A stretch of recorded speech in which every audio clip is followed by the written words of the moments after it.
অনেকগুলো জিনিস আসছে আমার কাছে। একটা আসছে আমার মনে সমাধান করে সবগুলো হয়। এখন বলেন প্রত্যেকটা আলাদা করে ডিল করা যায়, এটা কি সম্ভব? আপু এগুলো নিয়ে অন্তত আমরা আরো 1 মাস পরে কথা বলি, 15 দিন 1 মাস।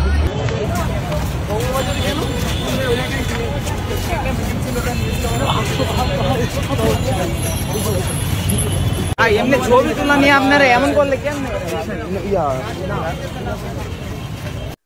আসসালামু আলাইকুম। আজকে ছাত্র আন্দোলনের সমন্বয়ক যারা আছেন, বিশেষ করে সার্জিস ও হাসনাত আবদুল্লাহ যারাই আছেন, তাদেরকে নিয়ে কিছু কথা বলবো, গুরুত্বপূর্ণ কথা।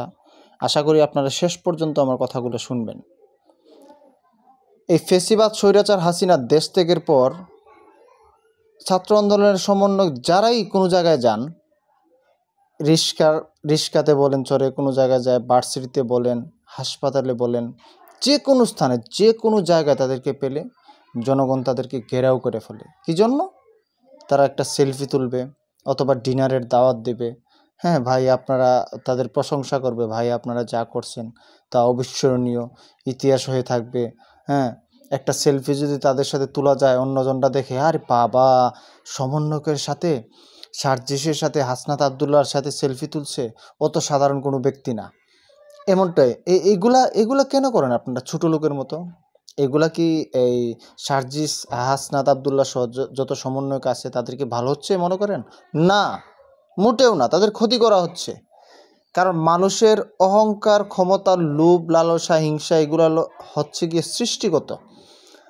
আপনি 1 দিন 2 দিন 3 দিন বরাবরের মতোই যখন তাদের সাথে সেলফি তুলবেন, তাদেরকে অন্যভাবে দেখবেন, তখন তাদের ভিতরে অটোমেটিকলি অহংকার সৃষ্টি হবে, অটোমেটিকলি তাদের মাঝে ক্ষমতার লোভ সৃষ্টি হবে।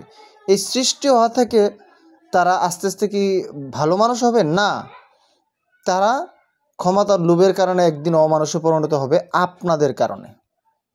হ্যাঁ, আপনারা যদি কোনো সেমিনারে তারা অংশগ্রহণ করে, কোনো পার্টিতে তারা অংশগ্রহণ করে, তাহলে দূর থেকে একটা ছবি তুললেন, কাছে যাইতে হবে কেন? এত সামনাসামনি প্রশংসা করতে হবে? রাসূল সাল্লাল্লাহু আলাইহি ওয়াসাল্লাম বলছেন, সামনে প্রশংসাকারীর মুখে বালু ছুঁড়ে দাও। হ্যাঁ, তাদেরকে তো ক্ষতি করছেন, তাদেরকে বোঝাচ্ছেন যে ক্ষমতা থাকলে কত কিছু করা যায়। এইটা যখন তারা একা থাকবে, তারা ভাববে, তখন তারাও লোভে আক্রান্ত হবে। লোভে আক্রান্ত হয়ে ক্ষমতার নেশা তাদের হৃদয়ে জাগ্রত হবে, তখন তারা অমানুষ্য পরিণত হবে, হিংস্র হবে। হ্যাঁ, স্বৈরাচারের হাসিনা কি এর চাইতে আরো ভয়ঙ্কর হওয়ার সম্ভাবনা আছে আপনাদের কারণে।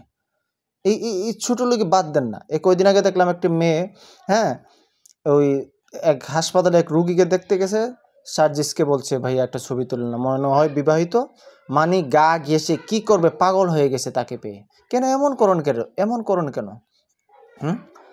ক্ষমতার লোভ পৃথিবীতে সব নেশাকে হার মানায়। নারীর নেশাকে হার মানায়, মদের নেশাকে হার মানায়, টাকার নেশাকে হার মানায়। কারণ ক্ষমতা থাকলে এই 3ও নেশা আপনার কাছে ইজি হয়ে যায়। আপনার কাছে যখন ক্ষমতা থাকবে, তখন আপনি নায়িকাদেরকে ডিনারের, যারা লুচ্চা নায়িকাদেরকে ডিনারে দাওয়াত দিবে, তারা আসতে বাধ্য, কারণ ক্ষমতা আছে। এই ধরনের অহরহ ঘটনা বাংলাদেশে ঘটছে। তা আসলে এই ধরনের ছোটো লোকে থেকে বিরত থাকুন, তাদেরকে তাদের কাজ করতে দেন, কাজে ভুল হলে ধরিয়ে দেন, সামাজিক যোগাযোগের মাধ্যমে তাদেরকে বলেন এটা এই কাজটা আপনার ঠিক করা হয় নাই। আর যদি এই ধরনের কাজকর্ম করতেই থাকেন, তারা বেশি দূর দেরি নেয়, তারার মাঝে ক্ষমতার লিস্পা জন্ম নেবে, তারা ভয়ঙ্কর এক মানুষে পরিণত হবে।